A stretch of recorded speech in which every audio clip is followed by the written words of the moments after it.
desde o Edito de Milão, do imperador Constantino, e do imperador Licínio, que reconheceu o cristianismo como religião autorizada no ano de 313, o antissemitismo sempre se alimentou do ódio ao decídio judeu, entre aspas, como eles dizem, ao povo que matou o Deus dos cristãos, Jesus Cristo.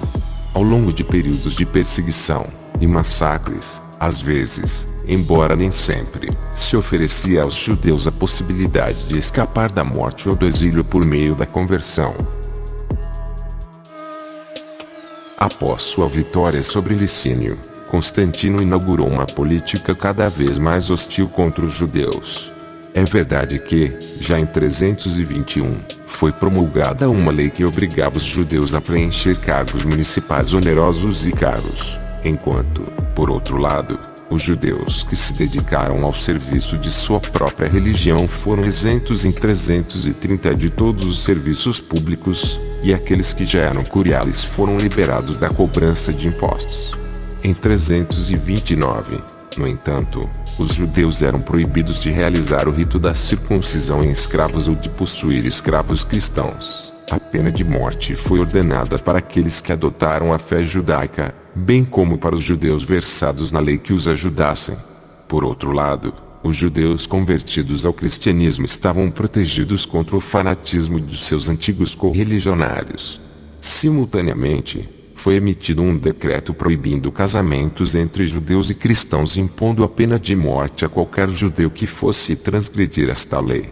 Algumas dessas promulgações foram afirmadas em 335. Digna de nota é a linguagem hostil de várias dessas leis, nas quais o judaísmo é mencionado como uma seita ignominiosa, ou bestial, secta nefária, ou feráulis. A atitude hostil do Estado cristianizado, que mais tarde se acentuou sob os filhos de Constantino, deveu sua origem ao próprio Constantino. É até provável que tenha sido Constantino quem renovou a lei que proíbe os judeus de entrar em Jerusalém.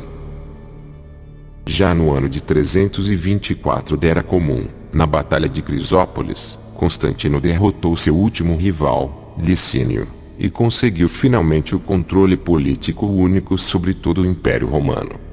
Constantino não obteve apenas a unidade política, mas também a unidade ideológica em torno de si.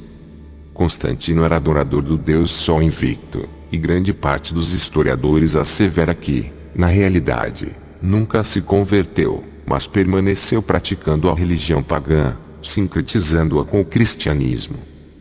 Observe essa moeda, que data aproximadamente do ano 315 da Era Comum.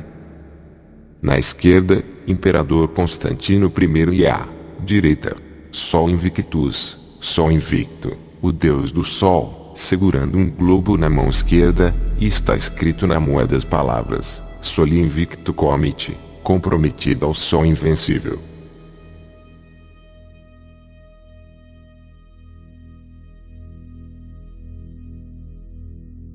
A Enciclopédia Católica afirma: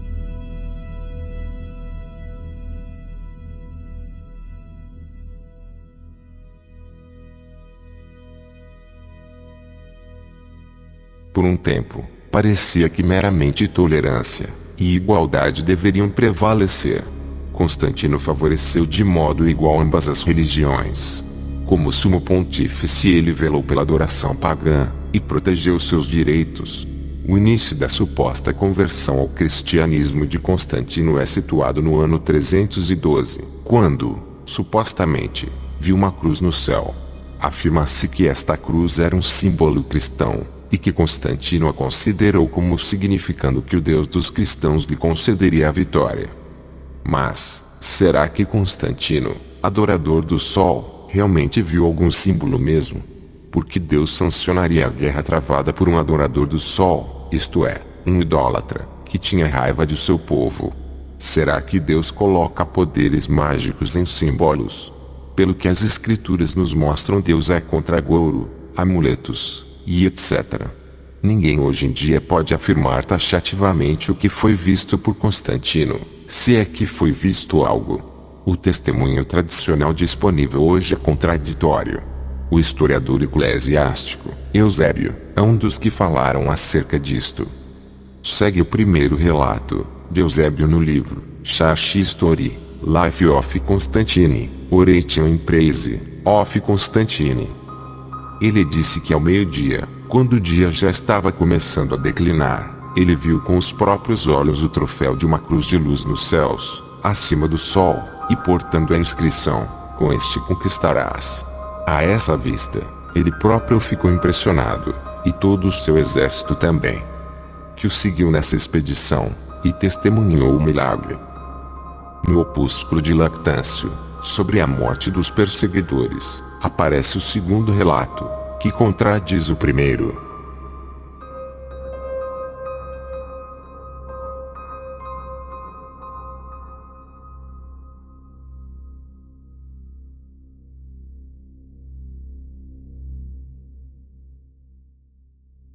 Constantino foi orientado em um sonho para fazer com que o sinal celestial fosse delineado nos escudos de seus soldados e, assim, prosseguir para a batalha. Ele fez como havia sido ordenado, e marcou nos escudos deles a letra X, com uma linha perpendicular traçada através dela e girando assim no topo, sendo a cifra de Cristo. A adoção de Constantino ao cristianismo no Império Romano era mais provável uma questão de estratégia política do que convicção religiosa.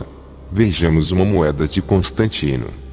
No lado esquerdo Constantino, e no direito novamente o símbolo Quiró, o suposto símbolo que Constantino teria visto.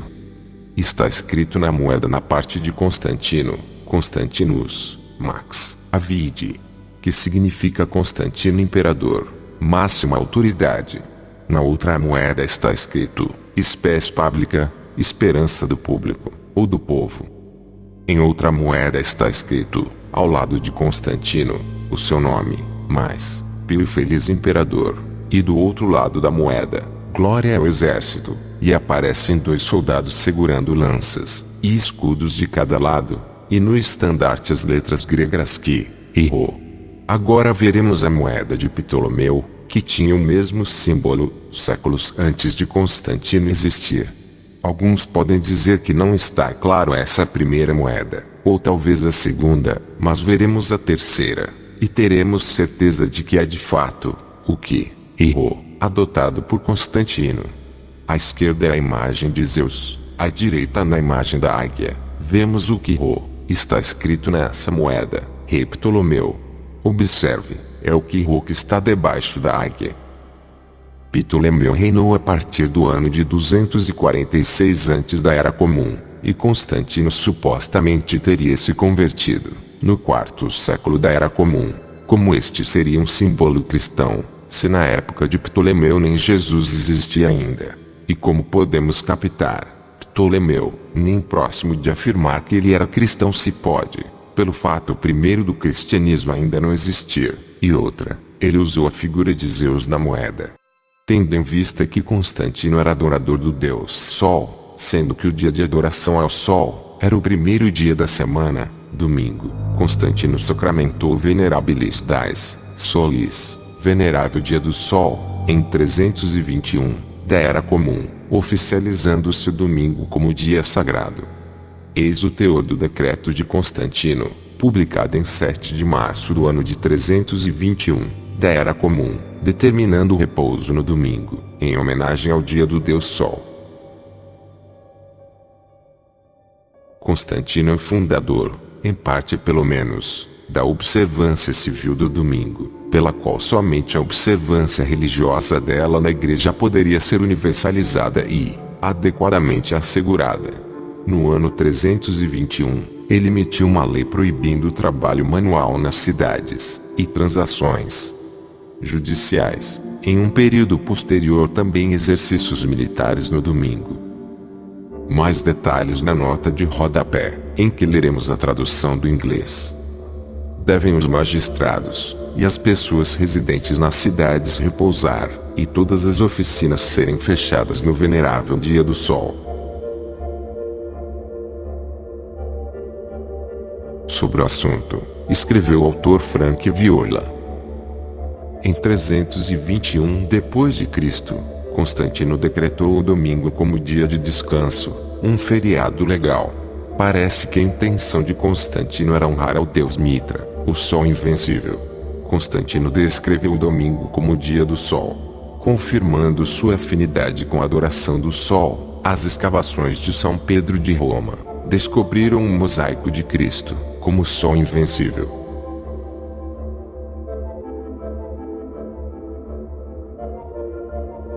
Enquanto os discípulos de Yeshua guardavam o Shabat, sábado, dia instituído pelo Eterno, Constantino quis abolir o verdadeiro dia santo e substituí-lo pelo dia em que vários povos pagãos cultuavam o deus Sol, o domingo.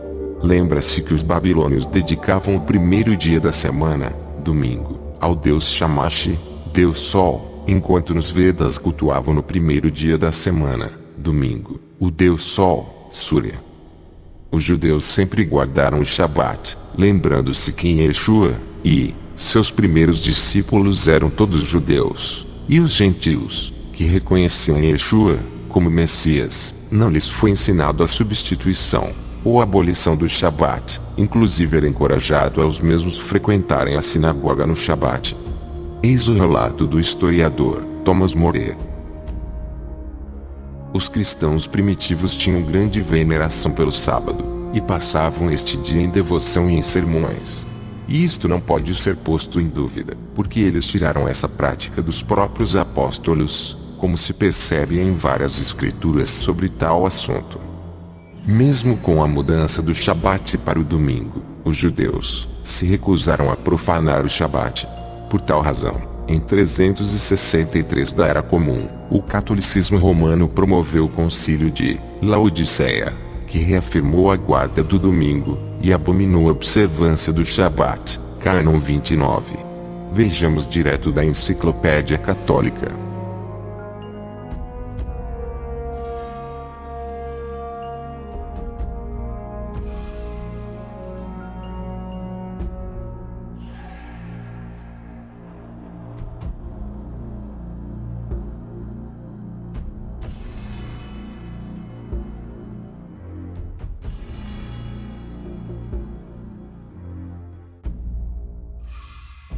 Os cristãos não devem judaizar descansando no sábado, mas devem trabalhar nesse dia, honrando o dia do Senhor, e, se puderem, descansando como cristãos. Mas se alguém for considerado judaizante, seja um anátema de Cristo. Não obstante, muitos judeus permaneceram firmes na Torá, não se curvando ao mandamento da Igreja Católica. Escolheram obedecer ao Eterno, guardando-se o Shabat, em vez de se submeterem à lei dos homens. Diante da resistência dos judeus, a Igreja Católica Romana investiu todas as suas forças para tentar anular o Shabat.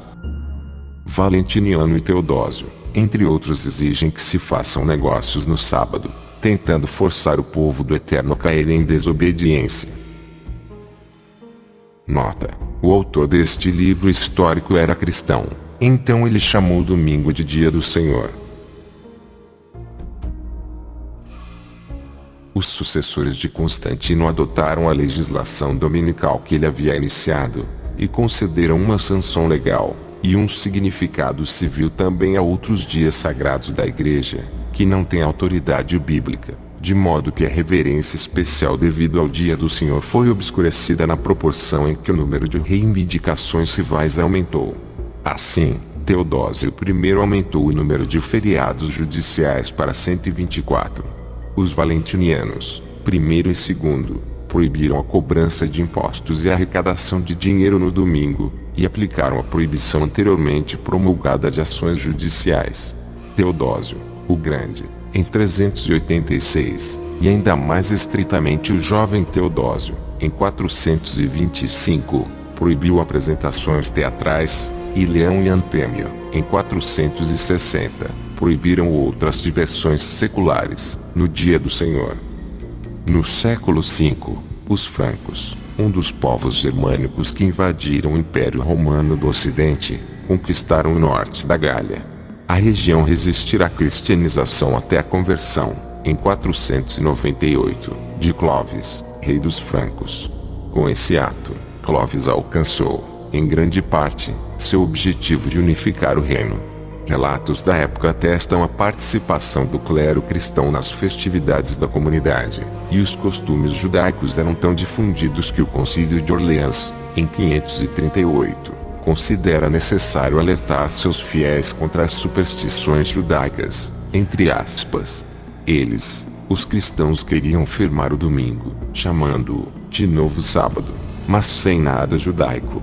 E falam que a proibição de fazer qualquer tipo de trabalho no Shabat aos judeus seria uma superstição, mas que na verdade foi algo ordenado por Deus.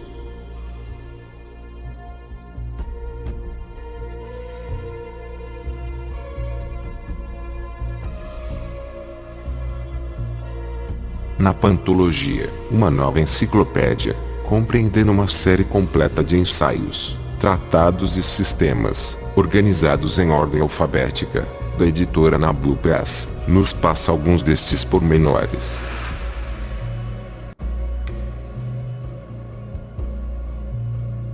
Pela lei de Constantino, promulgada em 321, foi decretado que, para o futuro, o domingo seria mantido como um dia de descanso em todas as cidades e vilas, mas seria permitido que o povo do país seguisse seu trabalho.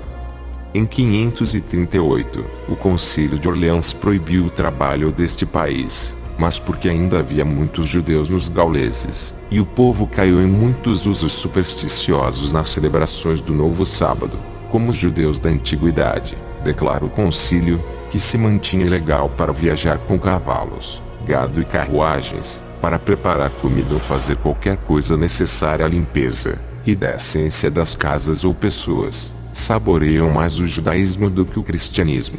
O Papa Gregório qualifica de anticristo aquele que ensinasse a guarda do Shabat, aproximadamente em 590 da Era Comum.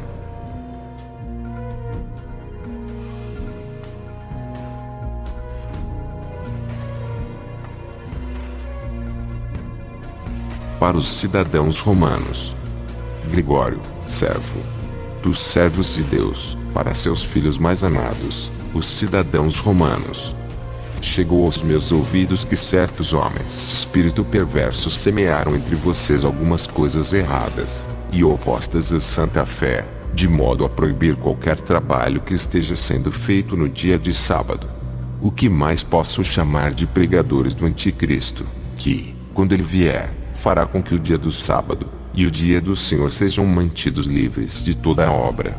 Pois, porque ele finge morrer e ressuscitar, ele deseja que o dia do Senhor seja reverenciado, e, porque ele obriga o povo a judaizar para que ele possa trazer de volta o rito externo da lei, e sujeitar a perfídia dos judeus a si mesmo, ele deseja que o sábado seja observado. Pois o que é dito pelo profeta: você não trará nenhum fardo através de seus portões no dia de sábado. Jeremias 17:24. Pode ser mantido enquanto for lícito que a lei seja observada de acordo com a letra. Mas depois que a graça do Deus Todo-Poderoso apareceu em nosso Senhor Jesus Cristo, os mandamentos da lei que foram falados figurativamente não podem ser mantidos de acordo com a letra. Pois, se alguém diz que isso deve ser mantido no sábado, ele precisa dizer que devem ser oferecidos sacrifícios carnais. Ele também deve dizer que o mandamento sobre a circuncisão do corpo ainda deve ser mantido. Mas ouço o apóstolo Paulo dizendo em oposição a ele: se você é circuncidado, Cristo não lhe serve de nada. Gálatas 5:2. Seriam necessárias várias horas para se narrar as atrocidades que foram cometidas pela Igreja Católica. Todavia, esta série de vídeos já é o suficiente para demonstrar que a alteração do Shabat para o domingo possui raízes malignas, cumprindo-se a profecia de Daniel.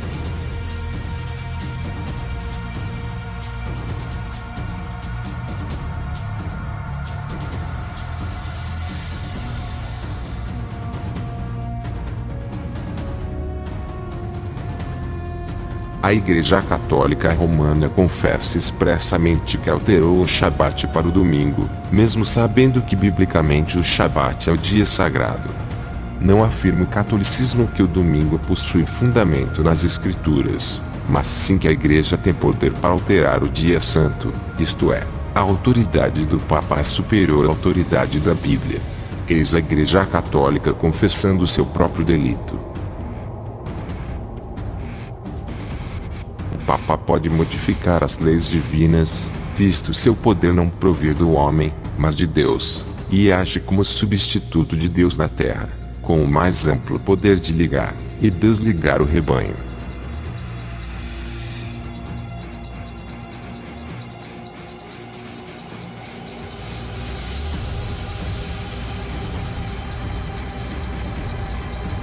A Igreja Católica, por mais de 1000 anos antes da existência de uma protestante, em virtude de sua missão divina, mudou o dia de sábado para o domingo.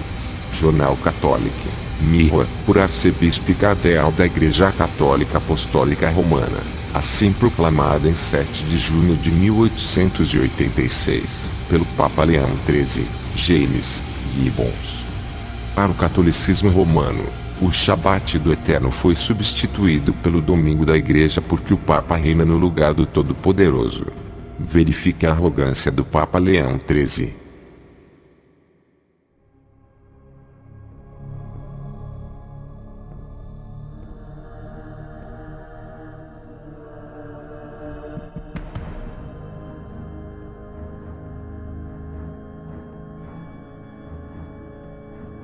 Mas desde que nós temos nesta terra o lugar do Senhor Todo-Poderoso, Papa Leão XIII, em carta encíclica de junho de 1894.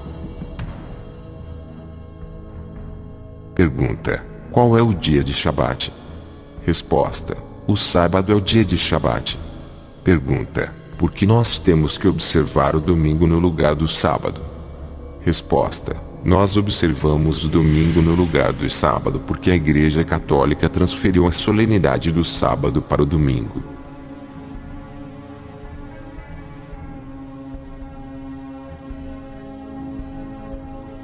Porém, deve-se ler a Bíblia de Gênesis a Apocalipse, e não se encontrará uma única linha autorizando a santificação do domingo. As Escrituras enfatizam a observância religiosa do sábado, dia que nós nunca santificamos.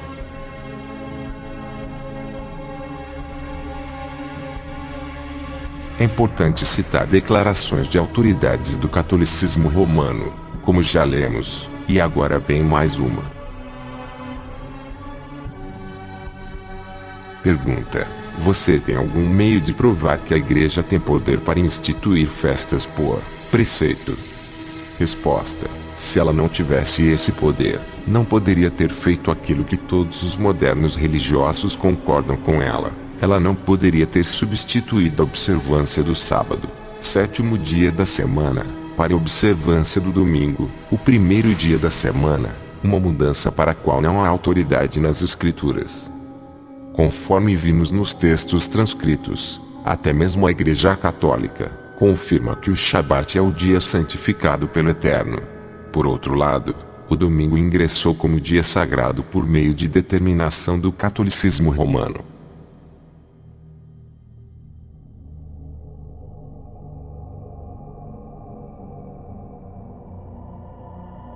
Muitos protestantes sabem a verdade acerca do Shabat, e reconhecem que o domingo é uma farsa. O próprio pai, entre aspas, do protestantismo, Martinho Lutero, escreveu: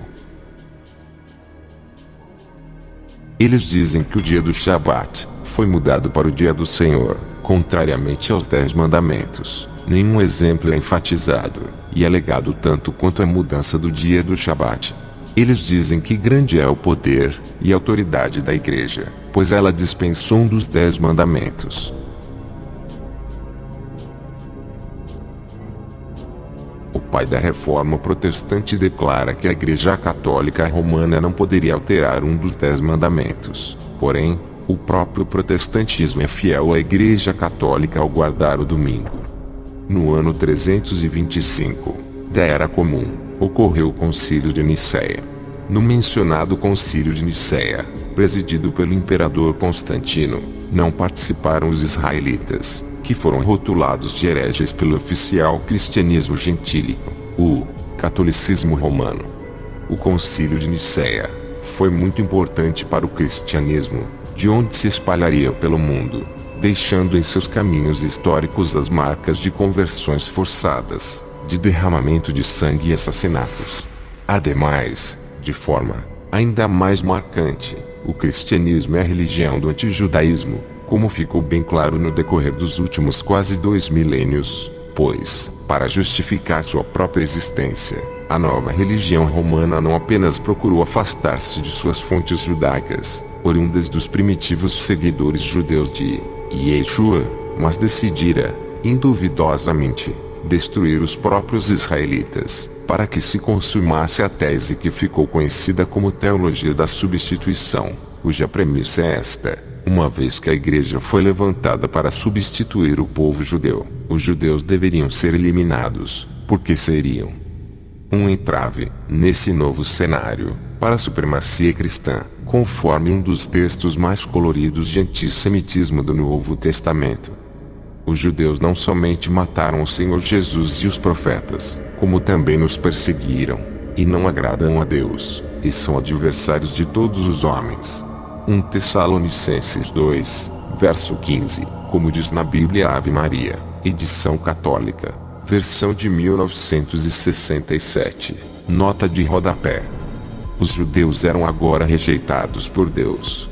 Esse pensamento malvado serviu de pretexto, máxime pela mentira de que foram os judeus que assassinaram o Messias Deus que eles criaram, para respaldar a tese de ser a vontade de Deus, entre aspas, a promoção de toda sorte de perseguição do povo de Israel, nestes quase 20 séculos de história da Igreja.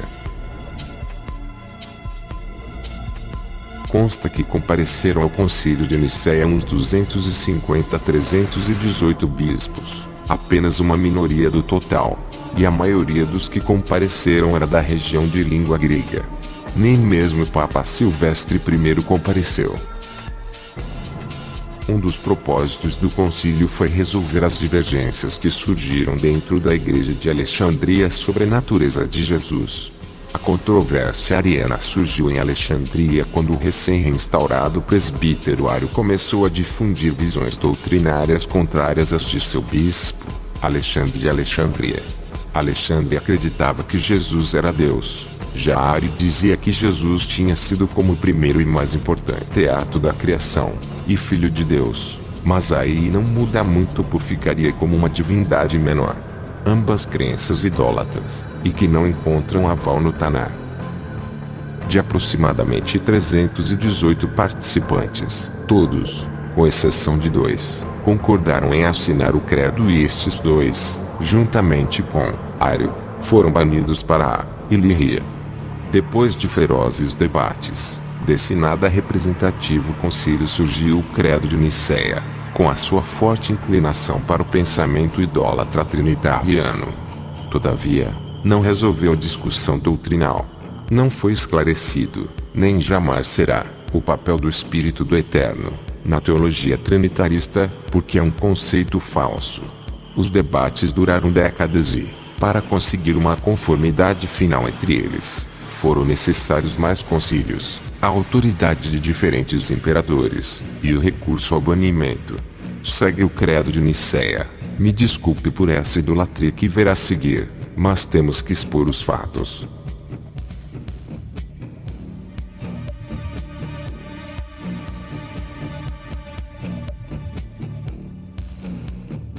Cremos em um Deus Pai Todo-Poderoso, Criador de todas as coisas visíveis e invisíveis, e em um Senhor, Jesus Cristo, o unigênito do Pai, isto é, da substância, Ectesúses, do Pai, Deus de Deus, luz da luz, verdadeiro Deus do verdadeiro Deus, não gerado, consubstancial ao Pai, através do qual todas as coisas foram feitas no céu e na terra, que para nós, homens e para nossa salvação, desceu, encarnou e foi feito homem, sofreu e ressuscitou no terceiro dia, subiu ao céu e virá para julgar os vivos e os mortos.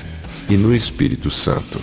Aqueles que dizem, houve um tempo em que ele não existia, ou que antes que fosse gerado ele não existia, ou que ele foi criado daquilo que não existia, ou que sustentam que ele é de outra hipóstase ou outra substância, diferente do Pai, ou que o Filho de Deus é criado, ou mutável, ou sujeito a mudanças, eles, a Igreja Católica anatematiza.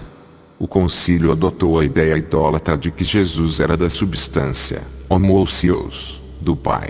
Esse termo que não aparece em nenhum lugar na Bíblia, mas tem sua origem na filosofia grega, isto é, no paganismo, e formou a base da doutrina da Trindade que mais tarde foi incluída no credo da Igreja. Por volta do fim do quarto século, a doutrina da Trindade já existia na forma que conhecemos hoje, incluindo o Espírito Santo como a suposta terceira parte da divindade. Para a formulação do dogma da Trindade, a Igreja teve de elaborar uma terminologia própria, com a ajuda de noções de origem filosófica, substância, pessoa, ou hipóstase, relação, etc.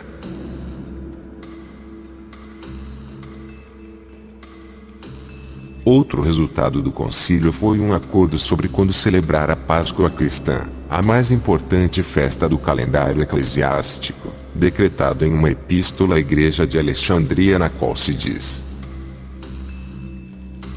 nós também lhe enviamos as boas novas do acordo relativo à Sagrada Páscoa, isto é, em resposta às suas orações, esta questão também foi resolvida.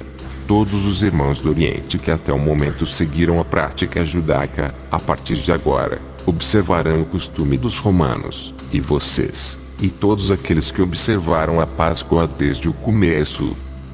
Em 381 da Era Comum, o Concílio de Constantinopla confirmou o credo niceno. E acrescentou-lhe algo mais. Chamou o Espírito Santo de Senhor, e doador da vida.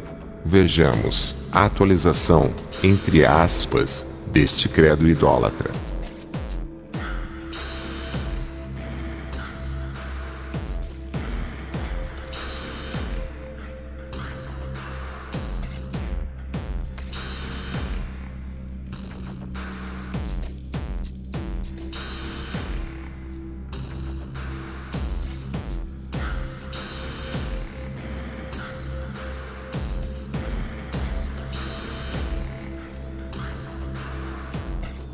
Cremos em um Deus, o Pai Todo-Poderoso, Criador do céu e da terra, e de todas as coisas visíveis e invisíveis.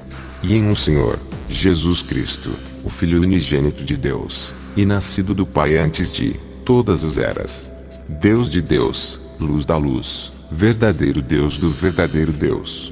Não gerado, consubstancial ao Pai, por quem todas as coisas foram feitas. Quem para nós homens, e para nossa salvação desceu do céu.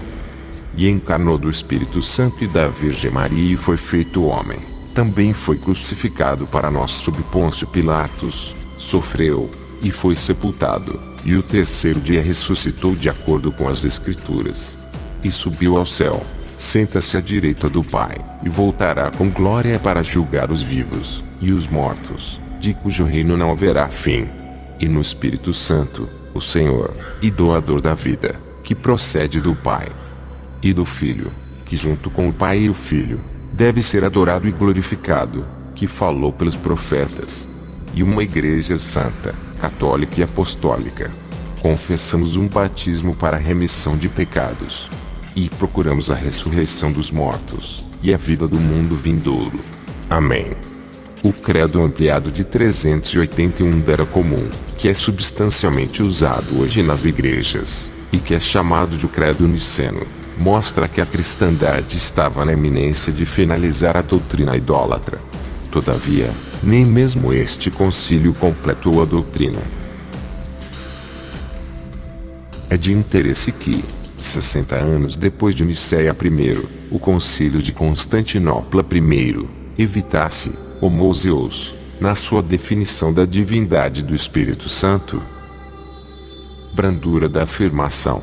Os eruditos têm ficado intrigados com a aparente brandura de expressão por parte deste credo, por exemplo, de não usar a palavra homoousios a respeito do Espírito Santo como consubstancial com o Pai e o Filho. Esta mesma enciclopédia admite homoousios não ocorre nas Escrituras. Não, A Bíblia não usa esta palavra nem para a presença do Eterno, que é também conhecida como Espírito Santo, nem para Yeshua, como consubstanciais com Deus. Foi uma expressão não bíblica que ajudou a produzir a não bíblica, de fato, antibíblica, doutrina da Trindade. Mesmo depois de Constantinopla, levou séculos até que o ensino da Trindade fosse aceito em toda a cristandade. A New Catholic Encyclopedia diz: no Ocidente, no entanto, um silêncio geral parece ter prevalecido em relação a Constantinopla I e seu credo, em boa parte por causa da tentativa do concílio de elevar a sé de Constantinopla para uma posição depois daquela de Roma. O Papa Leão I, aceitando a definição de Calcedônia em 453, não tomou conhecimento do credo constantinopolitano. O Papa Vigílio I parece ter sido o primeiro romano a fazer alusão específica a ele em sua encíclica de 552, escrita em Constantinopla. No entanto, foi reconhecido pelo Sacramentário Gelasiano e pela Ordo Romanos VII, como credo declaratório na cerimônia batismal recitada antes dos interrogatórios, e parece ter sido adotado em Roma durante o século VII. Certamente estava em uso em Roma em 810, como atestava o monge Esmaragdos. Esta fonte mostra que o credo do Concílio de Constantinopla só foi amplamente reconhecido no Ocidente no sétimo ou no oitavo século.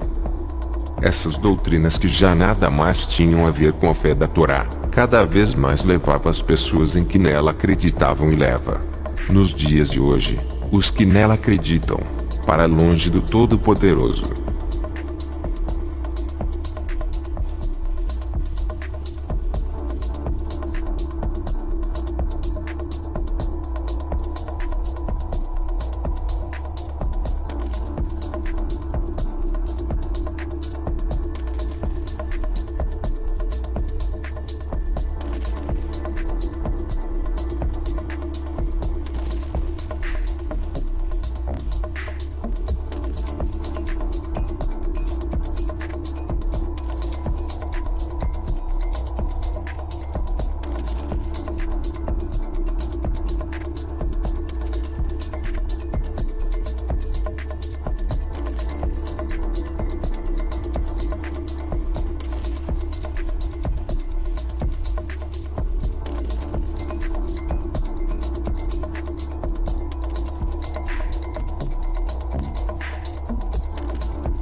As Escrituras nos indicam a existência de apenas um Deus.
Até mesmo nos Ketuvim Netzarim, escritos nazarenos, essa verdade prevalece.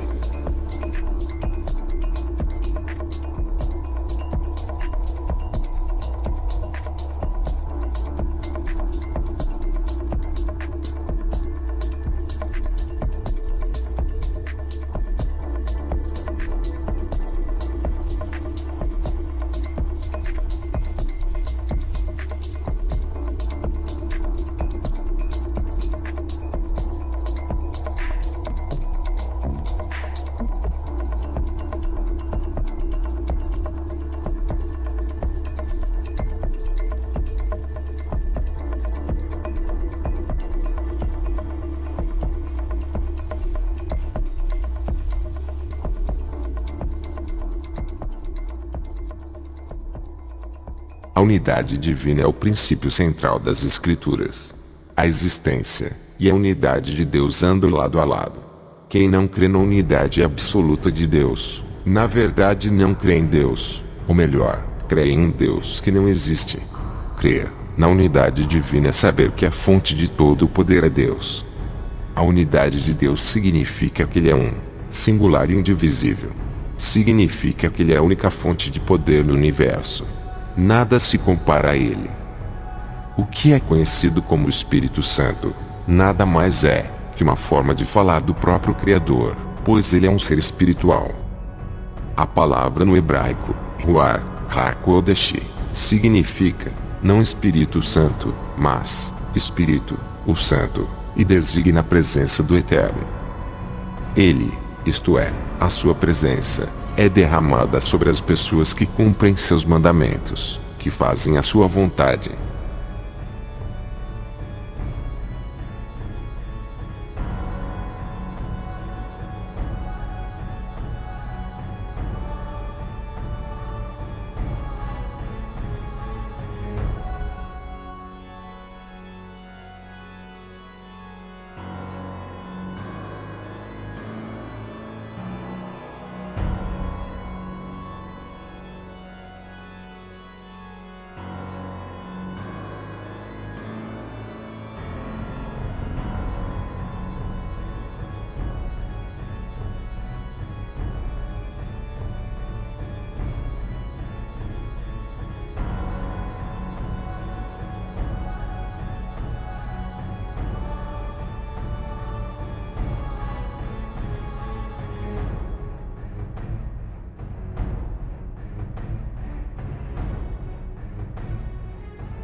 No Salmo 51, verso 11, Davi também relaciona a presença de Deus com o Espírito de Deus.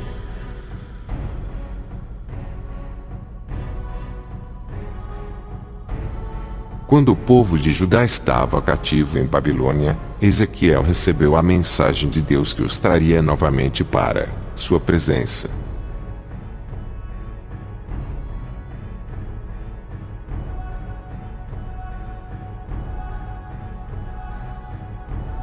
O Espírito do Eterno ministra aos seus servos no cotidiano, no dia a dia.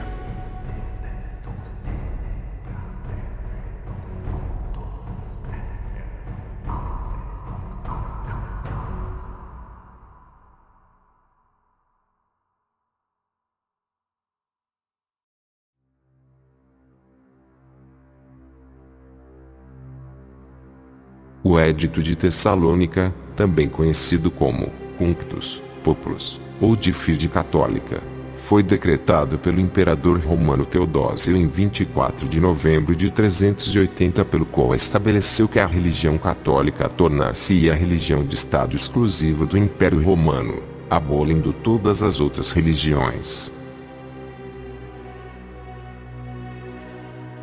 Edito dos imperadores Graciano, Valentiniano II e Teodósio Augustus, ao povo da cidade de Constantinopla.